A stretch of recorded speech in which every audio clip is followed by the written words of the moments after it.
가장 좋은 것으로 우리 가운데 채워주실 줄 믿습니다. 오늘은 조금 마음이 무겁기도 하고 조금 가볍기도 하고 그렇습니다. 왜냐하면 여러분들 잘 아시는 것처럼 이명박 대통령이 오늘 1심 선고가 나왔어요. 제가 알기로는 징역 15년 굉장히 크죠. 우리 대통령이 그랬다는 것에 대해서 사람들이 굉장히 많이 실망하고, 이미 실망하신 분들은 또 실망하시고, 또 그래도 아직까지 30이 끝나지 않았으니까 더 지켜봐야 된다는 분들도 계시지만, 우리 대통령이 그렇게 됐다는 게 가슴 아픕니다. 게다가 또 우리 이명박 대통령, 전 대통령이 대통령이었을 때 장로 대통령님이라 우리가 기대하는 바도 많았는데 내 마음이 좀 무겁고, 다시 한번 우리의 신앙과 그리고 그 나라를 위해서 기도해야 되는 그런 마음이 있습니다. 무거운 마음만 있는 것은 아니에요. 왜 그러냐면 류현진이요. 1차전을 이겼어요. 1선발로 나와서 그 클레이튼 커쇼를 제치고 1선발로 나와서 이겼습니다. 좋은 소식이죠. 좋은 소식도 있고 또 가을비가 내려요. 태풍이 올라온답니다. 조금 무서운 소식이기도 하고 두렵기도 하고 마음이 무겁기도 합니다. 하지만 아직까지는 우리나라를 살짝 짚고 이렇게 해서 부산 쪽으로 조금 아슬아슬하죠. 피해가 없기를 바라지만 또 그나마 그렇게 돌아간다고 해서 다행이기도 하고, 또 그 태풍이 일단 길은 삿포로 쪽으로 올라간대요. 그럼 일본 아이들은 아니죠. 일본 사람들 이번 여름에 참 고생 많이 했는데 또 거기 태풍이 또 글로 간다니 마음이 무겁기도 하고, 또 관함식, 제주의 관함식에 그 일본 국일 승천기를 달고 오네 안 오네 하다가 그냥 아예 안 오겠다고, 그러려면 안 온다고 말이 들으니 잘 됐다 싶기도 하고, 또 좀 아이고 어쩌나 하는 생각도 들고, 여러 가지 생각이 이렇게 저렇게 교차하는 밤입니다. 가을밤이라 그래요. 그리고 비가 와서 싱숭생숭해서 그렇습니다. 여러 가지 삶에 얽혀 있는 것들이 참 많습니다. 단칼에 그냥 몽땅 해결되지는 않아요. 우리가 하나님 앞에 나와서 기도하고 때로는 눈물로, 때로는 하나님 앞에 감사로, 기쁨으로 춤추는 것이 우리의 삶이 그렇게 단칼에 그냥 깨끗하게 잘라지는 삶이 아니기 때문입니다. 어떤 때는 하나님께서 우리에게 큰 기쁨을 주시고 용기를 주시기도 하시고, 또 어떤 때는 우리로 하나님 앞에 나와 가슴을 치며 눈물로 기도하게 하십니다. 하지만 그 모든 것들이요, 하나님이 변덕스러워서 그러신 건 아닙니다. 삶이 꼬여있기 때문이고, 그리고 그 꼬여있는 삶 가운데 하나님의 은혜를 구하는 사람들은 이렇게 기쁨으로 춤추기도 하고 하나님 앞에 가장 슬픈 사람처럼 눈물로 부르짖기도 합니다. 오늘 금요 찬양 기도에 나오신 분들, 기쁨으로 나오신 분들도 보니까 보여요. 몇 분은 기쁨이 가득하죠. 하지만 몇 분은 벌써 울 준비가 되었어요. 손대면 톡하고 터질 것만 같아요. 눈물로 기도하십시오. 우리 하나님 주신 기쁨 가운데 감사함으로 노래하시고, 하나님은 우리를 보시고 또 우리 가운데 새로운 은혜를 주시고 새 길을 여십니다. 슬퍼하는 자들에게 하나님께서 위로하실 거고, 그 기쁨으로 노래하고 하나님께 감사를 올려드리는 자들에게 감사와 그리고 더 충만한 은혜로 채워주십니다. 오늘 이 밤 우리를 살피시고 인도하시는 아버지 하나님의 사랑, 그리고 우쿨렐레 찬양팀이 찬양한 것처럼 정말로 여호와는 우리를 복주시기 원하시고, 우리에게 은혜 베풀기를 원하시고, 우리에게 평강을 주기 원하시는 좋으신 아버지 하나님이신 줄 믿습니다. 다시 한번 옆에 있는 분들에게 주님 우리 함께 하십니다. 은혜 많이 받으셔요. 주님 우리 함께 하십니다. 은혜 많이 받으십시오. 오늘 우리가 은혜 받을 하나님 말씀은 좀 깁니다. 두 군데인데요. 마태복음 19장 28절부터 30절, 그리고 요한복음 13절 30절까지 말씀 다 찾으신 것 같은데요. 우리 한 목소리로, 인자가 자기 영광의 보좌에 앉을 때 나를 쫓는 너희도 12 보좌에 앉아 이스라엘 12지파를 심판하리라. 또 내 이름을 위하여 집이나 형제나 자매나 부모나 자식이나 전토를 벌인 자마다 여러 해를 받고 또 영생을 상속하리라. 그러나 먼저 된 자로서 나중되고 나중된 자로서 먼저 될 자가 많으니라. 아멘. 다음은 요한복음입니다. 요한복음 13장 3절서부터 15절까지입니다. 요한복음 13장 3절부터 15절까지 말씀을 우리가 또 오늘 마태복음 그리고 요한복음 두 곳의 말씀을 우리 함께 읽어보고요. 설교의 제목은 발을 씻기시는 선생님 그리고 발을 씻기시는 주님이라는 제목으로 말씀을 전하려고 합니다. 오늘 마태복음 말씀을 우리가 먼저 좀 보면요. 마태복음에서 예수님께서 진실로 너희에게 이르라 하시면서 세상이 새롭게 되는 때라는데요. 그리고 그때는 인자가 자기 영광의 보좌에 앉을 때랍니다. 우리는 이때가 언제인지 압니다.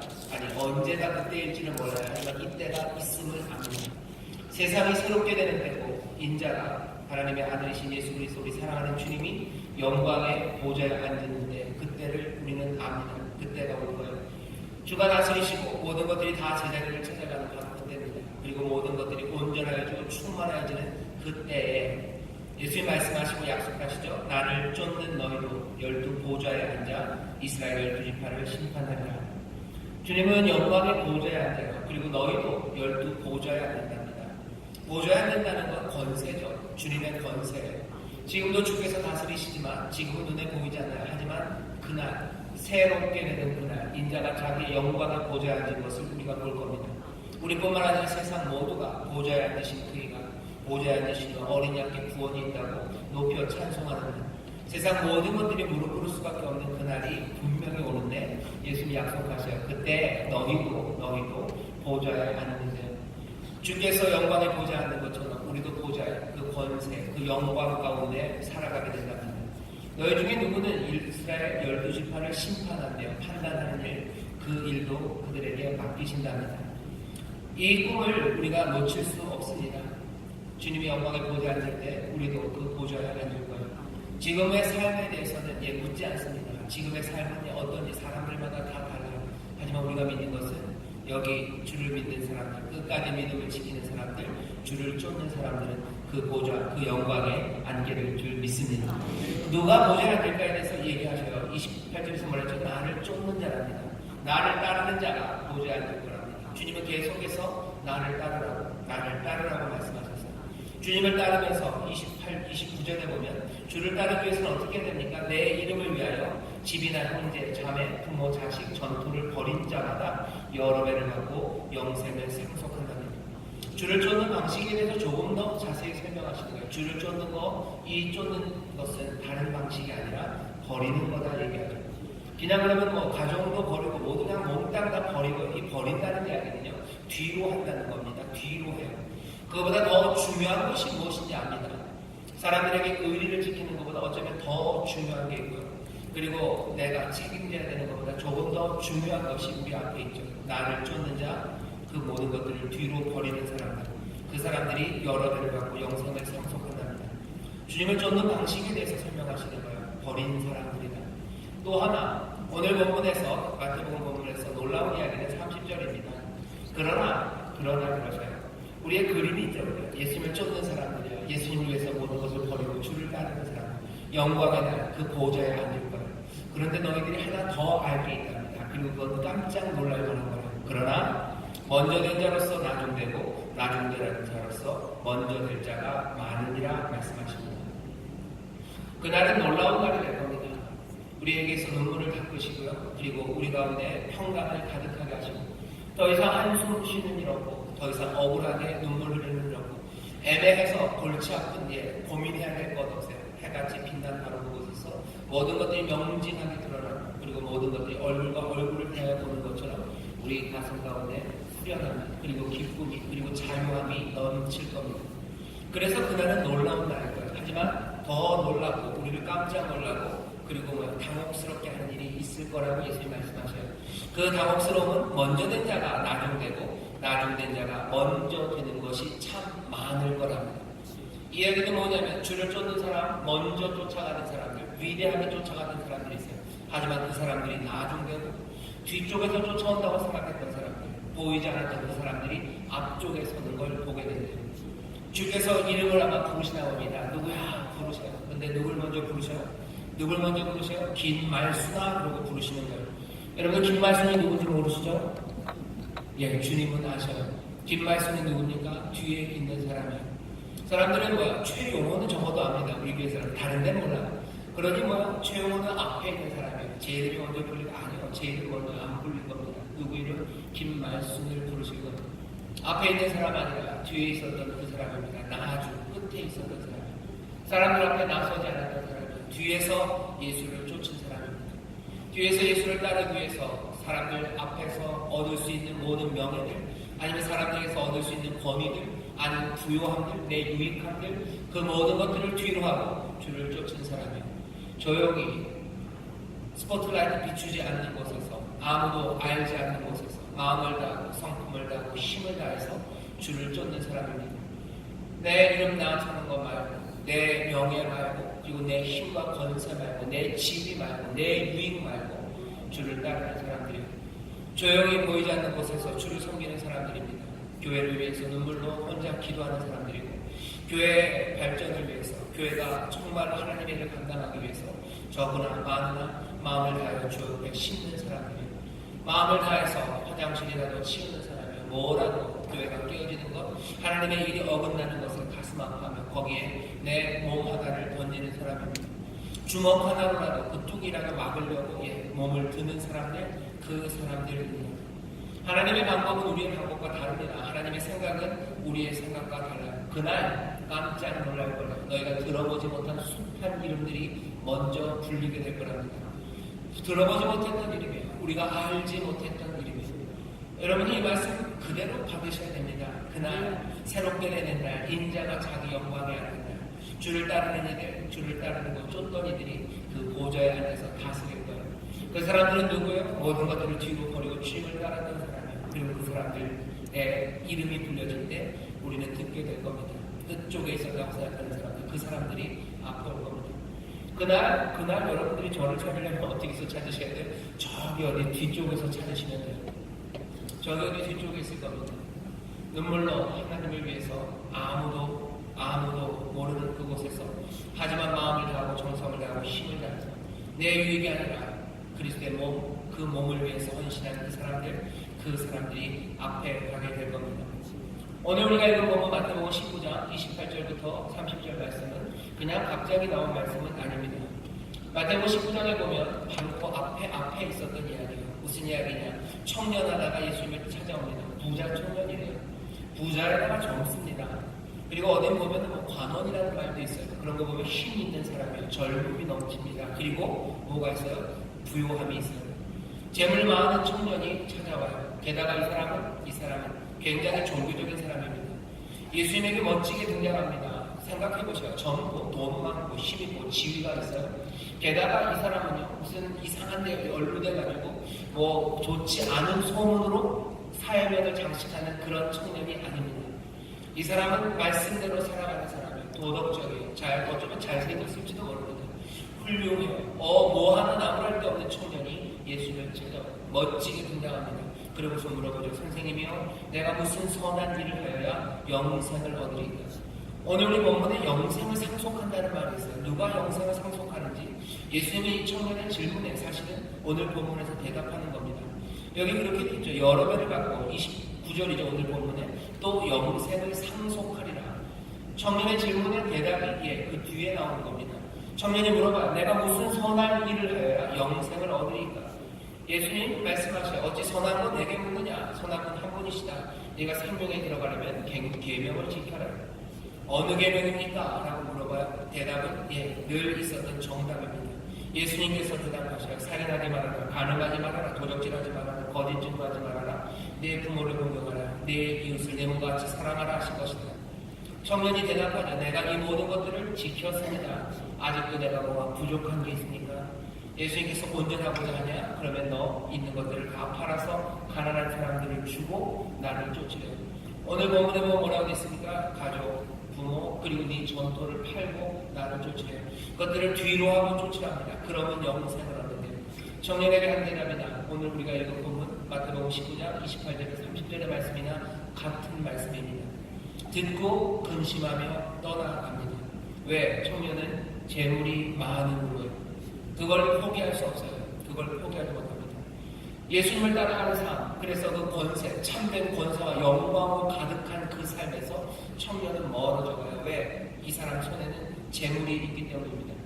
재물이 있기 때문에 떠나가긴 하지만 사실은 예수님을 떠나간 사람에게 재물을 붙잡는 겁니다. 여러분 잘 생각하셔야 돼요.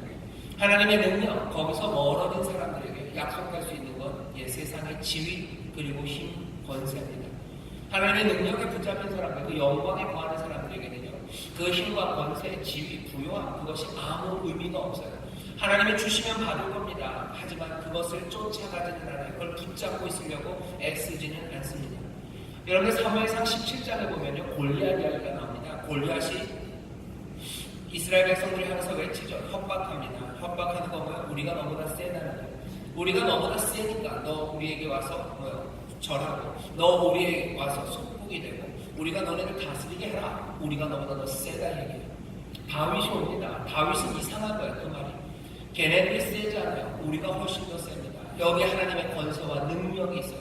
하나님의 권세와 능력이 있는데 왜 벌벌 떠는지를 몰라요. 여기 골리앗이 계속 얘기해요. 우리가 더 세다. 여기 하나님의 능력이 없는 이스라엘은 어떻게 합니까? 이스라엘이 택한 방법은 뭐예요? 하나님의 능력에서 떨어졌기 때문에 뭘 약속해요? 부요함과 지위 그리고 권세를 약속합니다. 17장 25절에 보면 다윗이 그곳에 갔는데 뭔가 이상해요. 이상한데 들리는 이야기도 이상해요. 하나님의 능력과 권세가 있는데 왜 이러고 있을까? 거기 그 진에서 돌고 있는 이야기는 뭡니까? 이런 이야기예요. 저기 골리앗과 싸워서 이기면 왕이 뭘 갖다 준대요? 왕이 재물을 준대요. 17장 25절에 보면 그렇게 됐습니다. 재물로 부하게 하겠다. 가서 이기면 재물로 부하게 하겠다. 내 딸을 주겠다. 그리고 그 아비의 집을 이스라엘에서 자유케 한다. 이스라엘에서 자유케 한다는 건 뭐 세금이나 어떤 의무에서 몽땅 빼주겠다는 겁니다. 부요함이에요. 그리고 자기 딸을 준답니다. 지위예요. 그리고 텍스 안 내도 돼요. 세금 안 내도 되는 힘입니다. 힘과 권세, 지위, 부요함 그런 것들을 주겠답니다. 그것들 쫓아가요. 그것들 쫓으면서 이겨버려요. 힘을 얻어서 이겨버려요. 지위를 추구하면서 이겨버려요. 그리고 세상에 놀랍게 많이 풍성하게 주는 그 부요함을 붙잡아서 세상을 이겨보라고. 하나님의 진에서 나오는 말들이 그렇습니다. 여호와의 능력, 우리와 함께 하시는 여호와의 능력을 의지하잖아요. 뭘 의지합니까? 부요함, 지위, 그리고 힘들을 의지한다는 얘기가 하나님의 백성들 가운데서 수군수군 되기 시작하는 겁니다. 오늘 우리에게 말씀하셔요. 권세를 얘기하십니다. 주가 영광에 보지 않으신 것처럼 너희도 세상을 다스린다. 너희에게 힘과 권세가 있대요. 누가 나를 쫓는 사람이다. 세상을 버리고 나를 쫓는 사람이 그 힘과 권세를 얻는다. 여기 그리고 묘하게 붙어있는 먼저 된 자, 나중 된 자. 그래서 그냥 깜짝 놀라게만 하려고 하시는 말씀이 아닙니다. 어떻게 쫓고 어떻게 힘을 얻는지에 대해서 설명하셔요. 앞에 있는 사람이 아니라 뒤에 있는 사람이라는 거죠. 뒤에 있는 사람입니다. 힘, 권세, 지위 그런 것과 멀리 떨어져 있는 사람들. 그 사람들이 힘이 있다. 그리고 그 사람들이 권세가 있다고 지금 말씀하시는 겁니다. 하나님의 능력을 잃어버린 사람들, 그 사람들에게 이제 세상이 줄 수 있는 것, 어쩌면 교회라고 하는 곳에서도 주려고 하는 것은 어쩌면 이상한 부요함과 지위 그리고 힘을 추구합니다. 교회들이 그렇죠. 하나님의 능력을 잃어버렸기 때문에 뭘 쫓아가요? 부요함을 쫓아가요. 교회가 뭘 쫓아가요? 지위를 쫓아가요. 그리고 세상의 힘을 쫓아갑니다. 하나님의 능력으로 이길 수 있어요. 하지만 그것이 멀어졌기 때문에 다른 것으로 뭔가를 해야 될 것 같아요. 돈이 많아야 뭘 할 것 같습니다. 돈이 많아야 살릴 수 있을 것 같아요. 세상에서 존중받아야 세상을 살릴 수 있을 것 같고, 세상의 어떤 힘들, 그 힘이 무엇이건 간에 정치적인 힘이건 아니면 무력이건 매스컴이건 아니면 무슨 학적인 힘이건 무엇이건 간에 그 힘이 있어야 세상을 구원하고 여기 악한 우리들의 그 악독한 계교와 그리고 그 흉악한 결박을 끊을 수 있다고 생각합니다. 하지만 다윗은 알아요. 그거 아니에요. 오히려 하나님의 능력이 떠나고 하나님의 능력이 역사하지 않기 때문에 다른 것들을 쫓아가는 겁니다. 그리고 그 능력은 어디에서 역사합니까? 마태복음에서 얘기하죠. 낮은 곳이에요. 골리앗에서 그렇습니다. 골리앗의 이야기로 누가 싸우러 갑니까? 가장 연약하고 뒤쪽에 있던 사람. 그 집에 마음 냅니다. 그리고 갑옷을 입어도 그 옷이 너무 큰 그 사람 다윗을 통해서 하나님의 역사가 일어나기 시작합니다. 어디서 들은 이야기예요. 어디서 들은 이야기인데 어떤 목사님이 전화를 받았대요. 이제 막 신앙생활을 시작한 아주 초신자인데요. 이 양반이 은혜를 받았나 봐요. 기도하는 가운데 하나님이 자기한테 응답을 주셨대요. 그리고 목사님한테 전화를 했답니다. 목사님 하나님 저한테 응답하셨대요. 응답하셨어요. 뭐라고요? 응답하셨습니까? 그랬더니 이제 아주 금방 하나님의 영광을 위해서 저를 사용하시겠다고 하나님 말씀하셨대요. 목사님이 좋다고 잘 됐다고 정말 그런 것 같다고 그러니까 깜짝 놀라요. 와 무슨 일이 있는 거냐고 목사님이 대답했대요. 우리 교회 청소하시는 분이 오늘부로 그만두셨는데 하나님 응답이실 것 같다고. 저쪽에서 들려오는 소리가 그건 아닌 것 같은데 하나님의 영광을 위해서 쓰임받고 그리고 위대함으로 부름받는 것에 대해서 다시 생각해야 됩니다. 위대하게 쓰임받고 영광이 가득한 것, 누가복음 22장에 보면요, 제자들이 싸웁니다. 심하게 싸워요. 누가 더 크냐고 싸워요. 누가 더 크냐, 누가 더 크냐고 아주 열심히 싸웁니다. 거기에 대한 예수님의 대답은 아주 간단해요. 누가 큰지 손으로 찝어주지 않아요. 하지만 어떤 사람이 큰지에 대해 설명합니다. 누가 위대해요? 누가 위대하니까 섬기는 사람이 위대해요. 제가 읽겠습니다. 누가복음 22장입니다. 22장 24절에서부터 26절까지 읽겠습니다. 또 저희 사이에 그중 누가 크냐 하는 다툼이 난지라 예수께서 이르시되 이방인의 임금들은 저희를 주관하여 그 집권자들은 은인이라 칭함을 받으니라. 너희는 그렇지 않을지니 너희 중에 큰 자는 젊은 자와 같고 또 두목은 섬기는 자와 같을지라. 이게 젊은 자라는 건 어린 사람이라는 뜻입니다. 두목은 섬기는 자와 같을지니라. 섬기는 자, 누가 큽니까? 섬기는 자가 크고요. 누가 큽니까? 어린 사람, 연약한 사람이 큽니다. 그게 예수님의 대답이에요. 큰 것과 위대한 것이 어디 있습니까? 예수님의 대답은 낮은 곳에 있어요. 권세, 능력은 어디 있습니까? 낮은 곳에 있습니다. 오늘 우리가 읽은 본문 요한복음 13장으로 이제 넘어옵니다. 요한복음 13장 보면요, 오늘 설교의 제목 그대로예요. 예수님은 선생님과 그리고 주님으로 이 말씀에서 소개돼요. 나는 선생이야, 맞아. 나는 주님이야. 그리고 내가 본을 보이신대요. 여기 있는 이 본문 말씀이 어떤 맥락이냐면요, 3절에 이렇게 되어 있어요. 저녁 먹는 중. 이 저녁이 우리가 알고 있는 최후의 만찬입니다. 마지막 이 제자들과 함께 먹는 식사예요. 아마 마지막은 아닙니다. 마지막에서 두 번째요. 왜냐하면 예수님께서 내가 이것 먹고 다시는 안 먹고 그날 내가 너희와 함께 먹을 거라고 얘기하셨으니 아마 마지막으로 두 번째 겁니다. 아직 한 큰 식사가 남아있어요.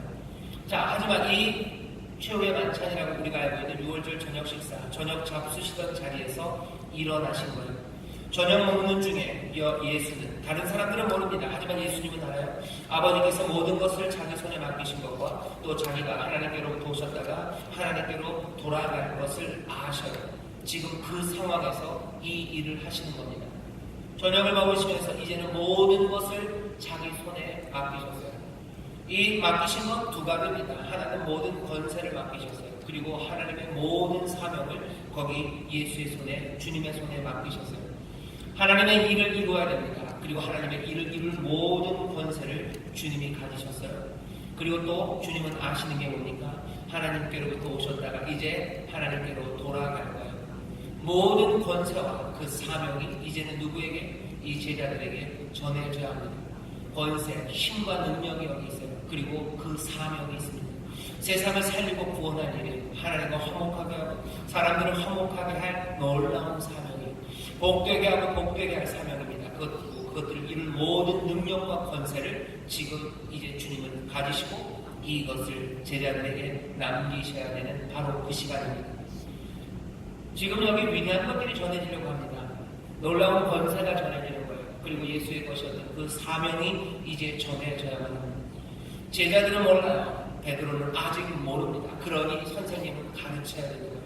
어떻게 가르치십니까? 예수님이 하시는 일은 겉옷을 벗으셔요. 겉옷을 벗으시고 수건을 가져오십니다. 그리고 허리에 두르시고 대야에 물을 담아요. 그리고서는 제자들의 발을 씻기시고 두르신 수건으로 또 그것들을 말리십니다. 씻기기를 시작하셔요. 한 사람 한 사람 씻기십니다.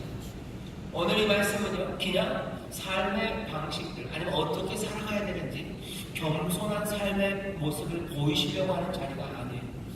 그냥 마지막 밤입니다. 마지막 시간입니다. 모든 권세는 나에게 있고 이게 나는 하늘로 올라가야 돼요.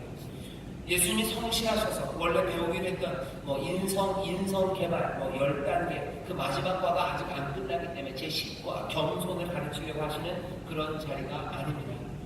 지금 여기 하나님의 능력을 가르치는 자리예요. 그리고 하나님이 맡겨주신 그 사명을 이루는 그 길을 제자들에게 가르쳐야 되는 바로 그 자리입니다. 그 자리에서 예수님이 하신 건 다른 거 아니에요. 대야를 가져오시고 그리고 수건을 가져오셨어요. 세상을 구원하는 것으로 택하신 겁니다. 뭐예요? 대야와 수건입니다.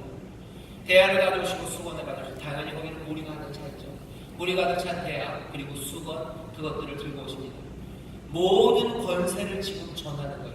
제자들에게 지금 가르치는 거 보니까 뭘 들래요? 너희도 대야를 들고 너희도 수건을 들으라는 거예요. 여기가 겸손한 삶의 태도, 훌륭한 인성을 가진 제자들을 만들려는 시도가 아닙니다.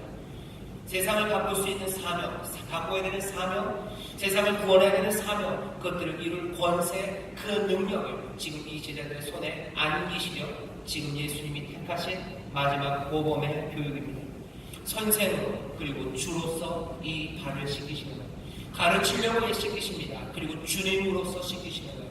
권세입니다. 그리고 깨닫고 알아야 되는 그 길을 지금 보이시는 겁니다.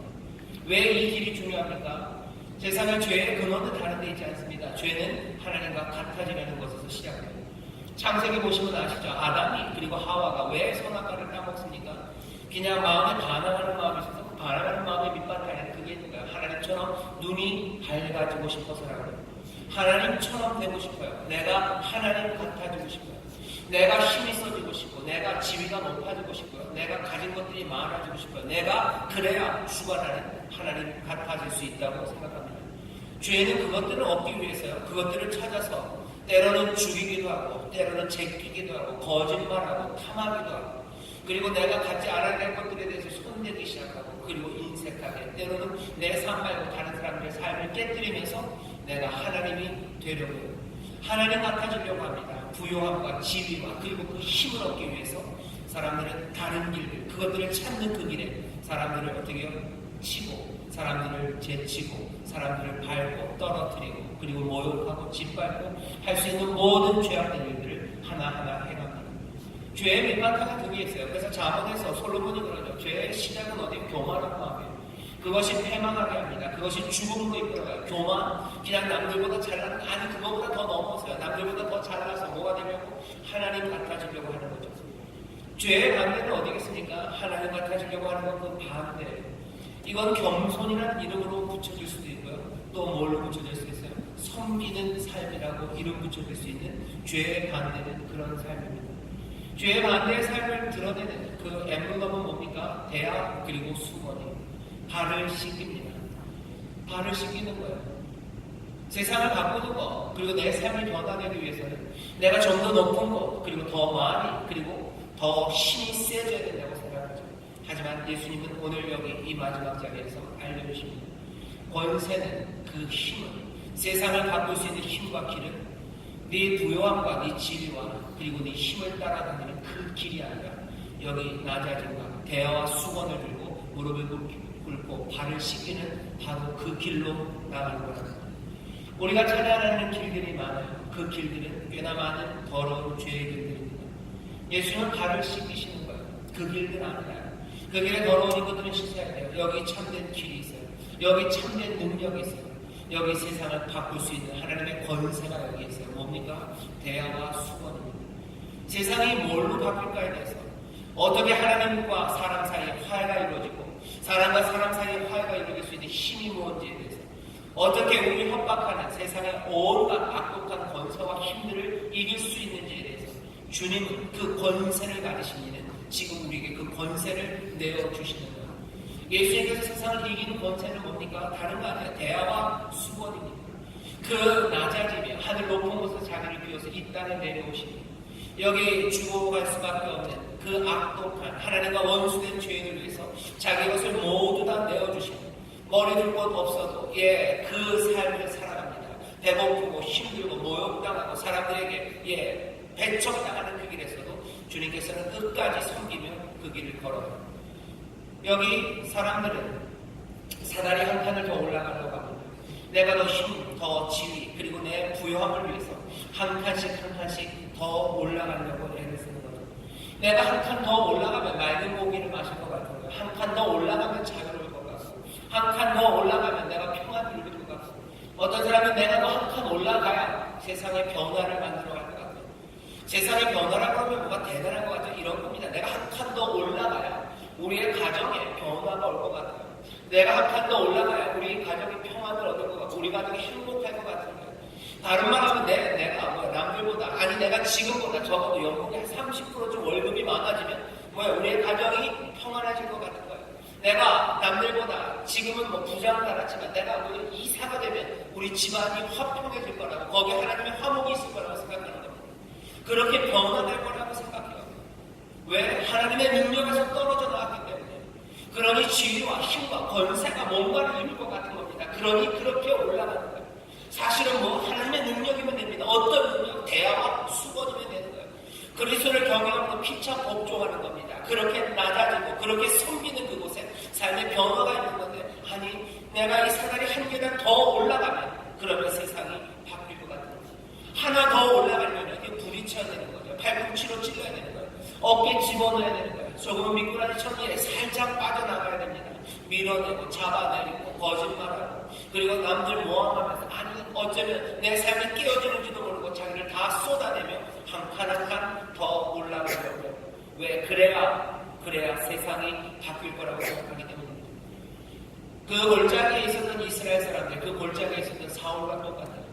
하나님의 능력이 우리 가운데 있는데 주께서 우리에게 사명을 주시고 그리고 권세를 주시고 그리고 생명과 능력의 길이 뭔지 보이시는데, 그것 말고 여호와의 길 말고 주의 길 말고 주님이 우리에게 알리시는 그 권세와 능력 말고 거기서 떨어져 나와 다른 것들을 쫓아갑니다. 딸을 주겠다고 얘기해요. 부욕해 하겠다고 얘기해요. 너희들에게 세금 다 면제해 주겠다고 해요. 네가 힘을 얻으면, 네가 부요하게 되면, 네가 지위를 얻으면 네 삶이 달라질 거라고. 세상 사람들을 구원할 수 있을 거라고. 세상 사람들 네 가족들을 구원할 거라고. 이 민족을 구원할 거라고. 아니 이 사회, 이 공동체를 네가 바꿔낼 수 있을 거라고 말합니다. 하지만 그렇지 않아요. 예수님 말씀하십니다. 내가 행한 일 너희가 이게 뭔지 아느냐 물어보시고, 이게 뭔지 아느냐?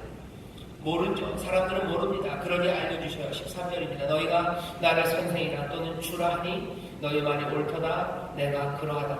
내가 주와 또는 선생이 되어 너희 발을 씻겼으니 너희도 서로 발을 씻기는 것이 옳으니라. 내가 너희에게 행한 것 같이 너희도 행하게 하려 하여 본을 보여주라. 선생으로서 씻기신 거예요. 그러니까 본을 배워야 합니다. 주로서 씻기신 거예요. 모든 권세와 능력으로 씻기신 거예요. 이 씻기는 이 역사는요, 정말로 이루어집니다. 이 발을 씻기신 이들이 결국은 어떻게 됩니까? 성령의 놀라우신 능력 가운데 이 사람들은 어떻게 돼요? 발을 씻겨진 사람들처럼 이 사람들이 주워든 건 뭐예요? 대합니다. 그리고 이 사람들이 주워든 건 수건이에요. 베드로가 그리고 모든 사도들이 섬기기 시작하죠. 낮아져서 주님이 하셨던 것처럼 섬깁니다. 생명을 다 내어놓고 내 모든 것들을 다 뒤로 하고 주를 쫓는 거예요. 마태복음 19장입니다. 나를 쫓아요. 주를 쫓아요. 모든 것들을 뒤로. 먼저 된 사람 같지만 아닙니다. 사도들은 나중된 사람, 그 뒤에 제일 작은 사람들답게 빛도 없이 또 이름과 명예도 없이 주를 따르는 그 길을 따라가기 시작해요. 모두가 다 그렇게 갑니까? 모두가 다 그렇게 가는 건 아닙니다. 가룟 유다 이야기가 여기 13장에 있어요. 가룟 유다 그 길을 따라가잖아요. 자기 길을 갑니다. 나는 여전히 하나님처럼 되고 싶다는 거죠. 권세와 그 힘, 부요함 그거 갖겠다는 거예요. 유다의 마음속에 있는 건 뭡니까? 이런 생각이에요. 예수님께서 지금 하는 이야기가 뭔지 어쩌면 유다는 알아요. 베드로는 뭔 얘기 뭔지 모릅니다. 여기 보면 너 뭔 얘기인지 모르지. 여기 대답이 없어요. 모른다, 안다고 말이 없어요. 왜 모르면 아무 말도 못합니다. 그냥 눈만 동태가 아니죠. 생태처럼 껌껌껌껌 할 뿐이에요. 너 내가 말하는 말 뭔지 모르지. 베드로는 대답이 없어요. 뭔가 움직이고 있는 사람은 유다입니다. 유다는 알아요. 이게 내가 선생과 주로서 너에게 주는 거다라고 말합니다. 그리고 대화와 수건을 말하고 이렇게 행하라고 얘기해요. 유다는 알아들어요. 그래, 내가 따라가야 되는 길이 대화와 수건의 길이냐는 거죠. 내가 따라가야 되는 길이 대화와 수건의 길이면 난 그 길 갈 수 없어요. 예수님 제정신이냐는 거죠. 예수님 제정신입니까? 여기 이 로마가 그리고 이 가난이, 이 슬픔이 가득한 땅에 하나님의 은혜와 회복 그리고 그 반전을 만들어내야 되는 거예요. 능력으로 구원하셔야 되고 능력으로 위로하셔야 되고 능력으로 승리를 가져다 주셔야 되는데, 주가 우리에게 주는 권세가 우리의 손에 들려주시는 것이 대화와 수건 이겁니까? 당신 제정신입니까? 유다는 아마 눈물을 울었을 겁니다. 유다가 예수님 사랑했을 거예요. 하지만 그 길을 못 갑니다. 대화와 수건으로는 세상을 얻지 못해요. 대화와 수건으로는 세상을 이기지 못해요. 대화와 수건으로는 세상을 다스리지 못하고 세상을 변화시킬 수 없어요 라고 말합니다. 이 세상 사회뿐만 아니라 교회를 대화와 수건으로는 교회가 변해지지 않아요. 대화와 수건으로는 세상 이 교회가 뭔가 좋은 곳으로 가지 않아요. 뭔가 다른 부요함이 있든지 찬란함이 있든지 아니면 대단한 카리스마 아니면 능력, 힘, 권세 다른 것이 있어야지. 예수님 제정신입니까? 나는 그 길을 따르지 못한다는 거죠. 주가 우리에게 주시는 능력과 권세에 대해서 그리고 그 길에 대해서 유다는 받아들이지 못합니다. 그러니 떠나가는 거예요. 어리석게 떠나가는 겁니다. 섬기는 그 길 말고 높아지려는 그곳으로 가는. 마태복음 20장 25절에 보면 비슷한 말씀이 하나 있습니다. 제가 읽겠습니다. 20장입니다. 20장 25절부터 보면 예수께서 제자들을 불러 가라사대 이방인의 집권자들이 너희를 임의로 주관하고 그 대인들이 저희에게 권세를 부리는 줄을 너희가 알거니와 너희 중에는 그렇지 아니하니 너희 중에 누구든지 크고자 하는 자는 너희를 어떻게 섬기는 자가 되고 너희 중에 누구든지 으뜸이 되고자 하는 자는 너희 종이 되어야 하리라. 인자가 온 것은 섬김을 받으려 함이 아니라 도리어 섬기려 하고 자기 목숨을 많은 사람의 대속물로 주려 함이니라. 인자는 주가 되십니다. 이제 그 권세, 같은 권세, 대속물로 내어주는 겁니다. 섬기는 겁니다. 그게 힘이라고 말씀하시는 겁니다. 오늘 이 밤에 우리가 이 말씀 앞에 섭니다. 우리는 세상이 변했으면 좋겠어요. 세상이 변했으면 좋겠어요. 내 가정이 변했으면 좋겠고 내 교회가 변했으면 좋겠고 그리고 내 삶이 변했으면 좋겠고 또 여러분들의 사랑이 많아서 세상에 있는 많은 울고 있는 사람들, 묶인 사람들, 짓눌려 있는 사람들의 삶이 변했으면 좋겠어요. 압제당한 사람들이 자유로웠으면 좋겠어요. 눌려있는 우리 청소년들이 자유로 노래했으면 좋겠고 더 힘들고 지쳐있는 청년들이 하나님 앞에서 노래하고 그리고 새로운 꿈들을 꾸었으면 좋겠어요. 힘들어서 지쳐있는 모든 가장들 또 그것들을 바라보면서 가슴 아파하는 모든 아내들이 하나님 앞에서 은혜를 누리고 또 기쁨으로 노래하고 서로를 격려하는 세상의 변화, 그 변화가 있었으면 좋겠어요. 그 꿈들이 있는 사람들이 여기 있습니다. 그리고 그 기도와 그 간절함이 있는 분들이 오늘 이 밤 여기 있어요. 여러분의 세상에 뭘 바꿀까요? 세상을 바꾸는 능력은 뭘까요? 하나님의 능력 그리고 주의 권세가 지금도 다스리시고 그것만이 세상을 구원합니다. 이 능력과 이 권세, 이 길을 놓친 사람들은 어쩔 수 없어요. 세상의 힘과 그리고 그 부요함 그리고 그 권세 그것 쫓아갈 수밖에 없어요. 하지만 여기 그것들을 다 뒤로 하고 주님을 쫓는 사람 그 권세와 그리고 그 능력 그 길을 붙잡는 사람들이 여기 있습니다. 그들에게 오늘 주님이 주로서 그리고 선생으로서 본을 보이시며 가르치셔 하나님이요 무슨 길을 따라가냐 대화와 수건 그 길을 따라가라. 섬기는 자 그 사람이 세상을 바꾼다고 말씀하시고 그게 능력이라고 말씀하시고 그것이 십자가의 도랍니다. 많은 사람들이 십자가의 도가 어리석다고 얘기해요. 많은 사람들은 십자가의 도가 걸림돌이 됩니다. 이 말을 듣고 넘어진 사람들 많아요. 예, 당장 그 말이 들려질 때 유다가 넘어집니다. 유다는 넘어져요. 그 길로 갈 수 없어요. 그 길을 거치는 돌이 됩니다. 그리고 사람들은 어리석다고 말해요. 하지만 그럼에도 불구하고 오늘 분명히 주와 선생이 되신 예수님께서 오늘 우리에게 가르치셔요. 섬기는 사람, 낮은 사람입니다. 나중인 사람이에요. 저 뒤에 있는 사람이에요. 그 사람들 먼저 불릴 겁니다. 먼저 그 사람들이 영광의 자리에 앉을 겁니다. 그 사람들이 하나님 앞에 칭찬받을 겁니다. 오늘 이 말씀 앞에 우리가 섭니다. 우리는 얼마나 그렇게 섬기는 사람인지 봐야 돼요. 여러분만 아니라 저 얘기죠. 그죠? 저는 여러분들은 거기 아래 앉아 계시고 저는 여기 위에 앉아 있습니다. 그렇죠? 웃지도 않으셔서 너무 심각한가 오늘 밤은? 제가 위에 있어요. 그러니까 제가 훨씬 위험합니다. 그죠? 그러니까 부르면은 한 우리 그날 한 예수님 앞에 한 방마다 한 5천 명씩 모여 있으면 어쩌면 제가 마지막 산 5번째로 불릴지도 몰라요. 얼마나 우리는 섬기는 자로 있는지 잘 모르겠습니다. 그런데 어떻게 하셔야 돼요? 살펴야 돼요. 나를 살펴야 됩니다. 나는 섬기는 사람이다. 나는 그 능력을 붙잡고 사는 사람. 나는 그 길을 따라가는 거야. 내 발은 힘과 부요함을 쫓느라고 그 더러운 길, 죄의 길입니다. 하나님이 되려는 길이에요. 주의 능력 의지하지 않고 다른 것들을 돌아가는 그 길에 내 발은 지금 더러워져 있는 건 아닌가 나를 살피셔야 돼요. 그리고 어떻게 하셔야 됩니까? 주여 내 발을 씻기소서 기도해요. 주가 내 발을 씻기셔야 됩니다. 성령님 나에게 오셔서 나로 하여금 다시 한번 그 진리의 길로 그 능력 앞으로 나아가게 하셔야 합니다. 오늘 이 밤은 그 은혜를 구하는 길입니다. 우리의 힘이 되시고 우리의 권세가 되시고 우리의 생명의 길이 되신 바로 그 길을 내가 따라가고 있는지 나는 종되는 것, 섬기는 자가 되기를 싫어하는 어쩌면 더러운 것 종되고 섬기는 그 하나님의 능력, 주의 권세를 따라가고 진리와 생명을 따라가는 삶이 아니라 다른 길을 따라가는 그 더러운 발들은 아닌지 바랍니다.